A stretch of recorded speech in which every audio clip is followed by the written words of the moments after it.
നിരഞ്ജൻ എന്ന് പറഞ്ഞാൽ സ്റ്റേജിലൊക്കെ full on blast ചെയ്യുന്ന ആളാണ്.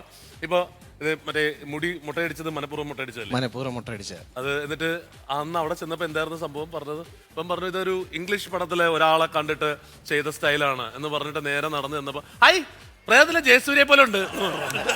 അതല്ലേ സംഭവം? സത്യം. പ്രേതത്തിലെ ജയസൂര്യ പാവങ്ങളുടെ കട്ടപ്പ. പാവങ്ങളുടെ കട്ടപ്പ. കട്ടപ്പയെന്ന് എല്ലാരും വിളിക്കുന്നുണ്ട്. പക്ഷെ ഞാൻ മൈൻഡ് ചെയ്യാറില്ല. നിരഞ്ജിന്റെ ഒരു പാട്ട് ഇപ്പൊ സൂപ്പർ ഹിറ്റ് ചാർട്ടുകളിലാണ്.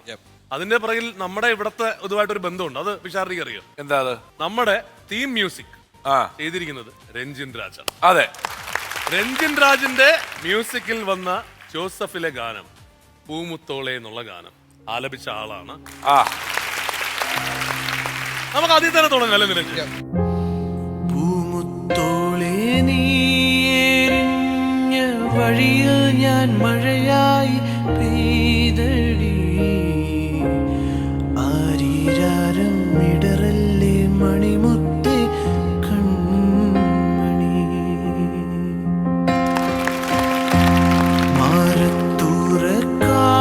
മാറത്തൂറക്കാലിനോളം തണലെല്ലാം വെയിലായി കൊണ്ടടി മാനത്തോളം മഴവില്ലായി വളരേണം എൻ മണി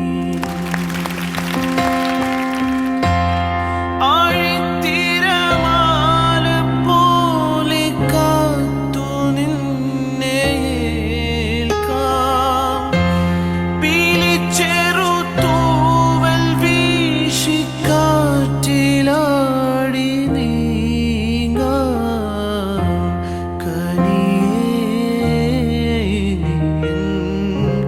കനവിതളായി നീവാ നിധിയേ മടിയിൽ പുതുമലരായി വാവാ പൂമുത്തോളെ നീരിഞ്ഞ വഴിയിൽ ഞാൻ മഴയായി പെയ്തടി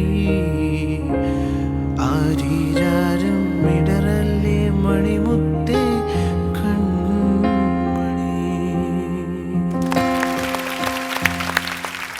നമുക്ക് അത് ശരിക്കും പറഞ്ഞാലേ അതാണ് എനിക്ക് തോന്നുന്നു ജോസഫ് ഏറ്റവും കൂടുതലേ ജോജു ജോജു എന്നുള്ളതായിരുന്നു നമ്മളെല്ലാരും അല്ലെ? ഒരു പക്ഷെ എനിക്ക് അതെ.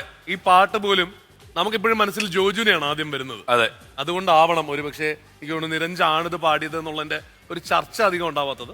പക്ഷെ ഉറപ്പായും ഈ പാട്ടിന് നമ്മുടെ അവിടെ റേഡിയോ സ്റ്റേഷനിൽ കഴിഞ്ഞ വർഷത്തെ ഏറ്റവും മികച്ച 100 ഗാനങ്ങൾ എടുക്കുമല്ലോ നമ്മുടെ വർഷം അവസാനിക്കുമ്പോൾ. അതില് ആദ്യത്തെ സ്ഥാനത്ത് ജീവാംശമായി, 2ാം സ്ഥാനത്ത് ഉണ്ടായിരുന്നു. അതിൽ 2 വേർഷൻസ് ഉണ്ട്. ഒന്ന് പാടിയിരിക്കുന്നത് വിജയ് ചേട്ടനാണ്, ഒന്ന് ഞാനും പാടിയിരിക്കുന്നത്. അപ്പോൾ ഒരുപാട് പേര് ഇത് കേൾക്കുമ്പോൾ നമ്മുടെ ഇപ്പോൾ ബസ്സിലല്ലെങ്കിൽ ഒരു മാർക്കറ്റിൽ പോകുന്നതിലും ഈ സാധനം പ്ലേ ചെയ്യുമ്പോൾ കിട്ടുന്ന ഒരു സന്തോഷം വേറൊരു ഫീലാണ്. കാരണം വെച്ചാൽ ഇത് ഏത് ചായക്കടയിൽ എവിടെ സ്മോൾ സ്റ്റേഷനിൽ ലോട്ടറി വിൽക്കുന്ന ചേട്ടനാണ് ഈ പാട്ട് പ്ലേ ചെയ്യുക. അപ്പോൾ ഞാൻ ചേട്ടാ എവിടെ പോയാലും ഈ പാട്ടാണല്ലോ. അപ്പോൾ അത് ജനങ്ങൾ നന്നായിട്ട് റിസീവ് ചെയ്തതിന് ഒരുപാട് താങ്ക്സ്.